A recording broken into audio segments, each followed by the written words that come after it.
بخاری شریف میں ایک حدیث پاک موجود ہے.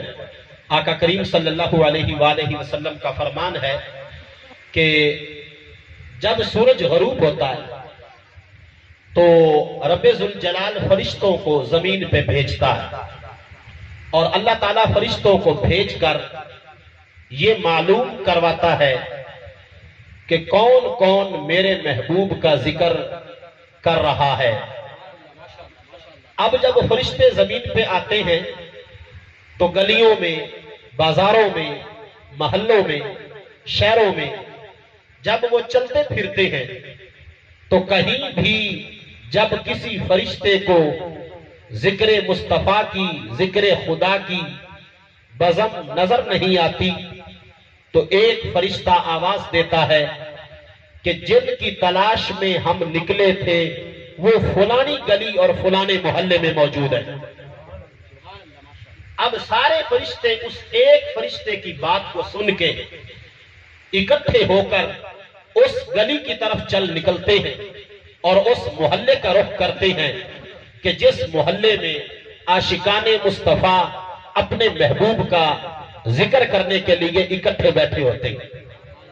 تو دیکھو، آپ کا بیٹھنا، میرا بیٹھنا یہ عام نہیں ہے، یہ اتنا خاص ہے. اللہ وحدہ لا شریک بندے کے دل کے ارادے کو جانتا ہے. ابھی دل میں ارادہ پیدا نہیں ہوتا تو رب ذوالجلال کو پتا ہوتا ہے کہ اگلے لمحے میرے بندے کے دل میں کیا چیز جنم لینے والی ہے. اس کے باوجود خلق کائنات وہ فرشتے. اچھا، پھر بخاری شریف کی اس حدیث میں بڑا کمال کا ایک جملہ ہے. فرشتے آتے ہیں مجلس میں تو ایک فرشتہ جو خبر دینے والا ہوتا ہے سب سے پہلے وہ اپنے نوری پروں سے ان بیٹھے ہوئے لوگوں پر سایہ کرتا ہے. پھر دوسرا، پھر تیسرا، پھر چوتھا، پھر پانچواں. سارے فرشتے ایک دوسرے کے اوپر پروں کو بچھاتے جاتے ہیں حتیٰ کہ پہلے آسمان تک، دوسرے آسمان تک، ساتویں آسمان تک، عرش اولا تک. جب عرش کے ساتھ آخری فرشتہ ٹچ ہوتا ہے اس کا جسم مس ہوتا ہے. اب کیا رب کو پتا نہیں؟ پتا ہے. اللہ پوچھتا ہے ان فرشتوں سے کہ تم کہاں سے آ رہے ہو. حالانکہ اللہ کو پتا ہے کہ یہ کہاں سے آ رہے ہیں.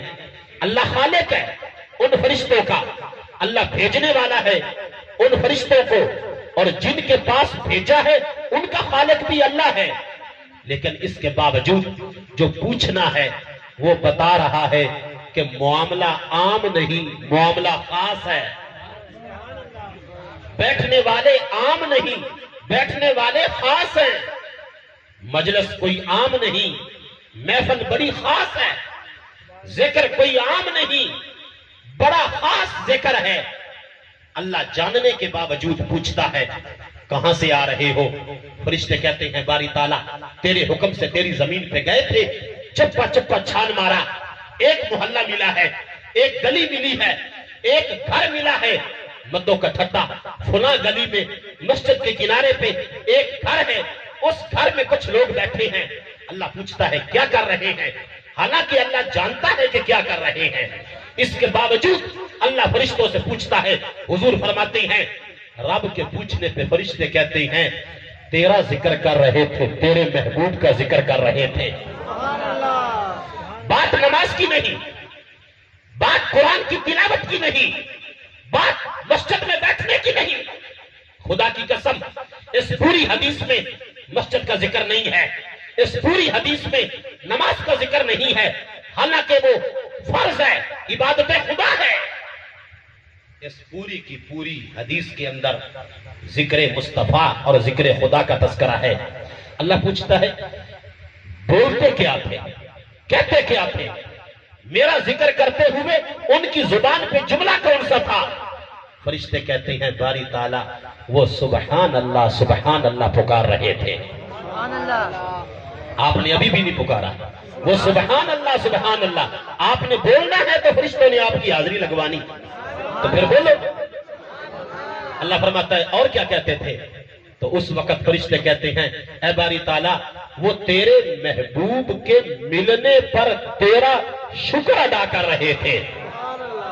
وہ کہہ رہے تھے کہ اے باری تعالیٰ تم نے سب کچھ دیا، پوری کائنات دی، پہاڑ بنائے، دریا بنائے، بڑا احسان کیا، لیکن یا اللہ تیرا شکر ہے تو نے ہمیں اپنے محبوب کا غلام بنایا، تیرا شکر ہے تو نے اپنے محبوب کا میلاد منانے والا بنایا، اپنے محبوب کا نام لینے والا بنایا. اللہ فرماتا ہے اگر وہ ایسا کر رہے تھے، میں تمہاری بات پہ یقین کرتا ہوں، تو پھر میں تمہیں گواہ بنا کے ان کو ایک خوشخبری دینا چاہتا ہوں. وہ جتنے بیٹھے ہیں ان تمام کو میں نے جنت الاٹ کر دی ہے اور ان کے پچھلے گناہوں کو معاف کر دیا ہے. خدا کی قسم یہ ذکر مصطفیٰ کوئی عام چیز نہیں. آقا کریم صلی اللہ علیہ وآلہ وسلم کا یہ فرمان جو بخاری شریف میں، صحیح بخاری میں حضور فرماتے ہیں اللہ ان بیٹھنے والوں کی فرشتوں کو گواہ بنا کے سب کے پچھلے گناہ معاف کر کے ان کو جنت کا سرٹیفکیٹ الاٹ کروا کے، پھر صرف جنت کا سرٹیفکیٹ الاٹ ہی نہیں ہوتا، رب ذوالجلال ان سارے فرشتوں کے سگنیچر کرواتا ہے، ان کے سائن لیتا ہے. جس طرح ایک پروانہ ہوتا ہے اور اس پروانے پہ پھر سائن ہوتے ہیں، وہ سائن لینے کے بعد ایک فرشتہ بولتا ہے، فرشتہ کہتا ہے باری تعالیٰ کچھ ہماری بھی سنو. اس بزم میں چند لوگ ایسے ہیں جو محفل کی غرض سے نہیں آئے، جو ذکر مصطفیٰ کے لیے گھر سے نہیں آئے، وہ تو اپنے دوست کو تلاش کرتے ہوئے نکلے اور ان کا دوست محفل میں بیٹھا تھا. وہ تلاش کرتے کرتے اپنے دوست کو وہاں پہ پہنچ گئے. اللہ فرماتا ہے یہ ونڈی تم اپنے پاس رکھو.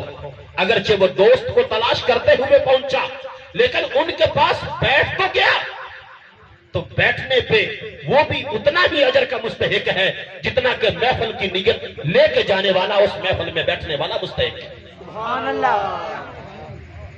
اتنا بڑا اجر ہے.